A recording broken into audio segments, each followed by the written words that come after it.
They're very controversial, but we felt like it was important to bring you the truth about vaccines, especially their impact on cancer, because you can't make an educated decision if you don't know about this. So how are you feeling now that you've learned this about vaccines, that you learned about these potentially carcinogenic ingredients in vaccines? Does it make you angry? Are you upset? Are you in disbelief? And it's okay to be temporarily angry or upset, but we don't want chronic anger or chronic stress or chronic fight or flight with the adrenaline rushing through our bodies, because that's what can lead to a compromised immune state and can lead to cancer. As a matter of fact, the emotional aspect of cancer is one of the blind spots that we're going to deal with tonight. It's one of the most overlooked blind spot for cancer. Most oncologists don't even know that there is an emotional aspect to most cancer diagnoses. We were privileged to travel to the Hope for Cancer Clinic in Tijuana, Mexico, and we interviewed Dr. Javier Curiel, who is an emotional expert. He's a medical doctor, but he understands the impact of emotions in cancer. And he discussed with us a revolutionary scientific technique for dealing with emotional baggage, which is called recall healing. Recall healing is basically a system that has put together different knowledges to the benefit of the patient in emotional healing. The importance of emotion in cancer, to my opinion, is fundamental, is crucial.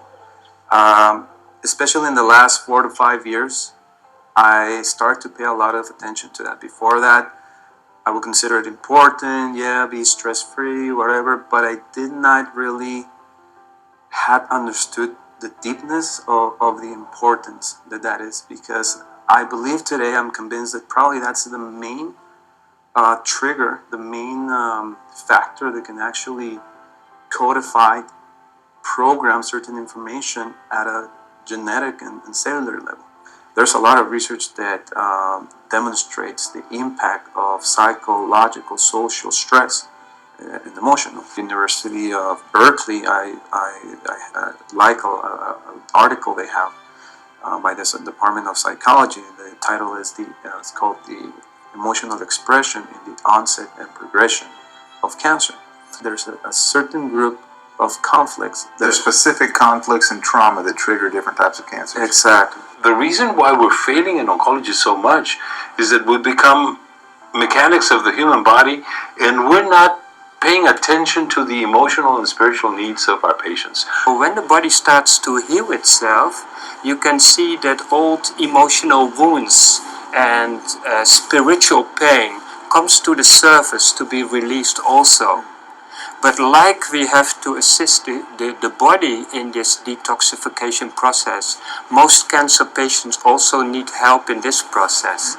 So we have many techniques like EFT, emotional trauma therapy, and others to help assist people to let go of their emotional pain. What is EFT? EFT is a way of using affirmations while we tap certain acupuncture points to release old pain and to substitute them for new ideas and a new mindset. So this detoxification of the emotional and spiritual level with this physical level should go hand in hand. There are many devices that have been invented over the years that deal with the emotional aspect of cancer. One such device is called the EVOX machine. I compare the EVOX to what I would consider emotional acupuncture. So it's pretty amazing because it's done with biofeedback, and so what it's doing, it's picking up voice recognition. So we use a cradle, and it works on galvanic response. A patient will have a microphone on, and then I just ask them to speak their name so that I can just pick up the patterning. Then it'll come up with a little mandala. It'll have what we call PIs, so perception indexes from 1 to 12. So each area is associated with an organ and also with an emotion. So oftentimes the patient doesn't know what's really running their life and potentially even running their health in regards to their crises that they're experiencing. So what's really fascinating about it is the patient doesn't even really have to tell me about it. The feedback actually comes up with the areas of stagnation, or what we call extreme energy, or let's say even if you were thinking in terms of acupuncture, where there would be extreme excess in a specific organ. So through that determination, the program is equipped to send specific frequencies to unlock those emotional stagnation. So it's pretty amazing. So each time we do a recording, we do about 5 recordings, that we can actually see the unlocking of those emotions. And then it's kind of like an onion. Each voice recording will go deeper and deeper in regards to what potentially is the underlying of even that emotional stagnation. So kind of peeling off the layers off the onion. Exactly. And then eventually you get to the real root cause. Eventually we get to the root cause, which is really pretty amazing for the patient, because oftentimes they'll have an aha moment. They'll be potentially experiencing a lot of depression. And really what we're looking at as we go deeper and deeper, the depression is based potentially on unworthiness or repetitive thinking. And they can really, I always ask them, how does that show up for you in your life? And so we try to get some feedback, and they'd say, oh, well, actually, I just churn things until they just really turn into butter. I can't, let go of things when they happen to me.